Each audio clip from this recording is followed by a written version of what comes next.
Assalamualaikum warahmatullahi wabarakatuh. Perkenalkan, nama saya Anissa Adrana Herawati dengan NIM 210108110036 dan rekan saya Saudari Yasmin Azahra Awalina Pramono dengan NIM 210108110032. Di sini kita akan menjelaskan tentang aspek-aspek perkembangan dan faktor-faktor yang mempengaruhinya, di mana minggu lalu, kelompok 3 telah menjelaskan beberapa aspek-aspek perkembangan dan faktor-faktor yang mempengaruhinya. Sehingga pada minggu sekarang, saya dan rekan saya akan menjelaskan kelanjutannya. Di mana sebelum menginjak ke materi aspek-aspek perkembangan, izinkan saya untuk mengulangi definisi dari psikologi perkembangan itu sendiri. Psikologi perkembangan adalah cabang ilmu psikologi yang menelaah berbagai perubahan intraindividual dan perubahan-perubahan interindividual yang terjadi di dalam perubahan intraindividual. Aspek-aspek perkembangan itu sendiri terdiri dari 8 aspek. Yang pertama, aspek fisik, kedua, kognitif atau intelektual, yang ketiga, bahasa, yang keempat, seni, 5, sosial, keenam, emosional, yang ketujuh, agama, dan yang kedelapan adalah moral. Di sini saya akan menjelaskan tentang aspek sosial dan emosional. Jadi, aspek agama dan moral akan dilanjutkan oleh Saudari Yasmin. Pertama, aspek perkembangan sosial. Perkembangan sosial merupakan proses belajar untuk menyesuaikan diri terhadap norma-norma kelompok, moral dan tradisi, serta meleburkan diri menjadi suatu kesatuan dan saling berkomunikasi dan bekerja sama. Salah satu hal yang penting dalam perkembangan sosial adalah pentingnya pengalaman sosial awal. Pengalaman sosial awal cenderung menetap. Mempelajari sikap dan perilaku sosial dengan baik atau buruk pada pengalaman sosial awal akan memudahkan atau menyulitkan perkembangan sosial anak selanjutnya. Seperti anak yang lebih berinteraksi dengan manusia akan mengembangkan keterampilan sosial yang lebih baik daripada anak yang bermain sendiri dengan benda atau alat permainannya. Perkembangan aspek sosial diawali pada masa kanak-kanak usia 3 tahun yang akan berinteraksi dengan teman-teman sepermainannya. Perkembangan sosial individu akan berkembang seiring dengan pertambahan usia dan pergaulannya. Seperti perkembangan sosial anak dibagi menjadi 5. Pertama, masa kanak-kanak awal usia 0-3 tahun subjektif. Masa di mana anak belajar mengenal dirinya maupun orang lain, belajar berbagai macam gerak olah tubuh dan pengenalan terhadap lingkungannya. Contohnya merangkak, belajar berdiri, dan memperhatikan orang sekitarnya saat berinteraksi. Yang kedua, masa krisi, usia 3-4 tahun. Third alter, masa tingkat sosialisasi anak dalam proses kepekaan dirinya terhadap teman, keluarga, atau lingkungan sekitar.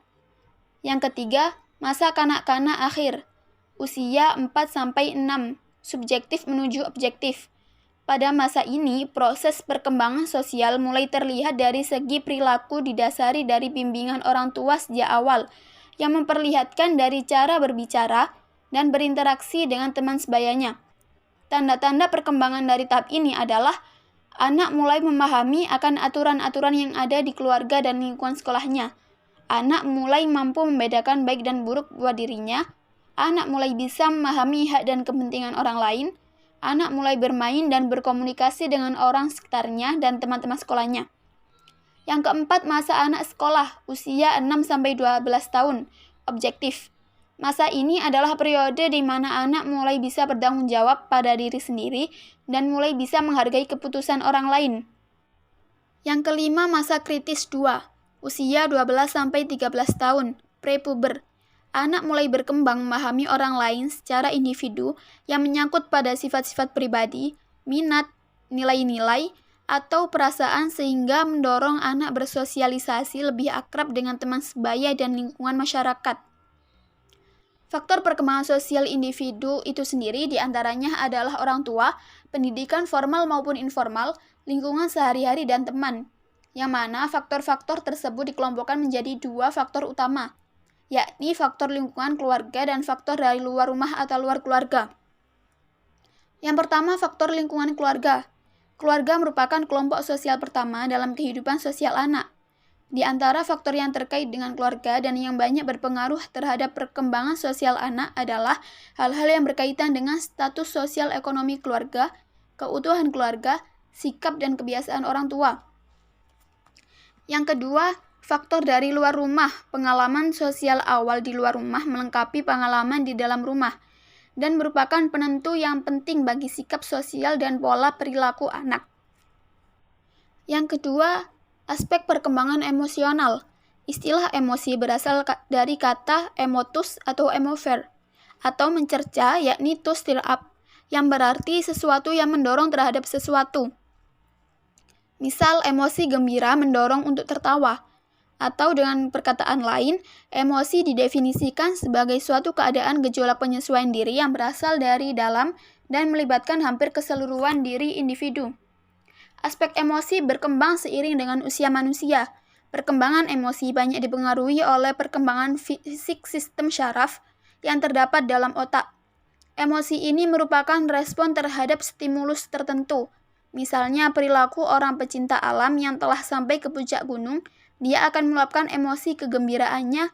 Ada yang berteriak, bahkan ada juga yang menangis karena luapan emosi kegembiraannya. Emosi dikelompokkan ke dalam dua bagian, yaitu pertama, emosi sensoris, yaitu emosi yang ditimbulkan oleh rangsangan dari luar terhadap tubuh, seperti rasa dingin, manis, sakit, lelah, kenyang, dan lapar. Yang kedua, emosi psikis, yaitu emosi yang mempunyai alasan-alasan kejiwaan, yang termasuk emosi ini diantaranya adalah A. Perasaan intelektual, yaitu yang mempunyai sangkut paut dengan ruang lingkup kebenaran. Perasaan ini diwujudkan dalam bentuk rasa yakin dan tidak yakin terhadap suatu karya ilmiah. Rasa gembira karena mendapat suatu kebenaran, rasa puas karena dapat menyelesaikan persoalan-persoalan ilmiah yang harus dipecahkan. Yang kedua atau B, perasaan sosial, yaitu perasaan yang menyangkut hubungan dengan orang lain, baik bersifat perorangan maupun kelompok. Wujud perasaan ini seperti rasa solidaritas, persaudaraan, simpati, kasih sayang, dan sebagainya. C. Perasaan susila, yaitu perasaan yang berhubungan dengan nilai-nilai baik dan buruk atau etika moral. Contohnya rasa tanggung jawab, rasa bersalah apabila melanggar norma, rasa tentram dalam menaati norma. Yang keempat atau D. Perasaan keindahan atau estetis, yaitu perasaan yang berkaitan erat dengan keindahan dari sesuatu, baik bersifat kebadanan maupun kerohanian. Yang kelima atau E, perasaan ketuhanan, yaitu merupakan kelebihan manusia sebagai makhluk Tuhan, dianugerahi fitrah, kemampuan atau perasaan untuk mengenal Tuhannya. Dengan kata lain, manusia dianugerahi insting religius, naluri beragama. Karena memiliki fitrah ini, maka manusia dijuluki sebagai Homo Divinans dan Homo Religius, atau makhluk yang berketuhanan atau makhluk beragama. Faktor-faktor yang mempengaruhi perkembangan emosi. Pertama, keadaan anak. Keadaan individual pada anak, misalnya cacat tubuh atau kekurangan pada diri anak, akan sangat mempengaruhi perkembangan emosional. Bahkan akan berdampak lebih jauh pada kepribadian anak, misalnya rendah hati, mudah tersinggung atau menarik diri dari lingkungannya. Yang kedua, faktor belajar. Pengalaman belajar anak akan menentukan reaksi potensial mana yang mereka gunakan untuk marah. Pengalaman belajar yang menunjang perkembangan emosi antara lain A. Belajar dengan coba-coba, B. Belajar dengan meniru, C. Belajar dengan mempersamakan diri, D. Belajar melalui pengondisian, E. Belajar dengan bimbingan dan pengawasan. Konflik-konflik dalam perkembangan merupakan faktor yang nomor 3. Setiap anak melalui perkembangan konflik dalam menjalani fase-fase perkembangan yang pada umumnya dapat dilalui dengan sukses. Namun, jika anak tidak dapat mengamati konflik-konflik tersebut, biasanya mengalami gangguan-gangguan emosi. Yang keempat, lingkungan keluarga. Salah satu fungsi keluarga adalah sosialisasi nilai keluarga mengenai bagaimana anak bersikap dan berperilaku. Keluarga adalah lembaga yang pertama kali mengajarkan individu, melalui contoh yang diberikan orang tua, bagaimana individu mengeksplorasi emosinya. Keluarga merupakan lingkungan pertama dan utama bagi perkembangan anak. Keluarga sangat berfungsi dalam menanamkan dasar-dasar pengalaman emosi, karena di sanalah pengalaman pertama didapatkan oleh anak. Keluarga merupakan lembaga pertumbuhan dan belajar awal yang dapat mengantarkan anak menuju pertumbuhan dan belajar selanjutnya. Aspek perkembangan yang ketiga adalah perkembangan agama. Salah satu kelebihan manusia sebagai makhluk Allah Subhanahu wa Ta'ala adalah dia dianugerahi fitrah, perasaan, dan kemampuan untuk mengenal Allah dan melakukan ajarannya. Dengan kata lain, manusia dikaruniai insting religius atau naluri beragama. Fitrah beragama ini merupakan disposisi atau kemampuan dasar yang mengandung kemungkinan untuk berkembang. Menurut Ernest Harm, perkembangan agama pada anak melalui 3 tahapan, yaitu tahapan yang pertama, the fairy tale stage atau tahapan dongeng. Tahap ini dimulai pada anak berusia 3-6 tahun. Pada tahap ini, pemahaman anak tentang konsep Tuhan lebih banyak dipengaruhi oleh fantasi dan emosi. Tahap yang kedua yaitu the realistic stage atau tahap kenyataan. Tahap ini dimulai pada usia 7-12 tahun. Pada umumnya, anak pada usia ini telah pergi ke sekolah, sehingga wawasan pengetahuan baru bisa didapatkan melalui pengajaran guru maupun pengalaman berteman. Tahapan yang ketiga adalah the individual stage atau tahap individu. Anak pada tahap ini memiliki kepekaan emosi yang paling tinggi sejalan dengan perkembangan mereka. Ada beberapa alasan yang mengenalkan nilai-nilai agama kepada anak, yaitu anak mulai punya minat, semua perilaku anak membentuk suatu pola perilaku, mengasah positif diri sebagai individu, makhluk sosial, dan hamba Allah. Faktor keagamaan seorang anak muncul karena dipengaruhi oleh 2 hal, yaitu yang pertama faktor internal. Dari segi internal, seorang anak mulai tahu tentang agama karena dari fitrah atau bawaan. Bayi dilahirkan dalam keadaan fitrah yaitu agama. Bayi dilahirkan dengan potensi agama.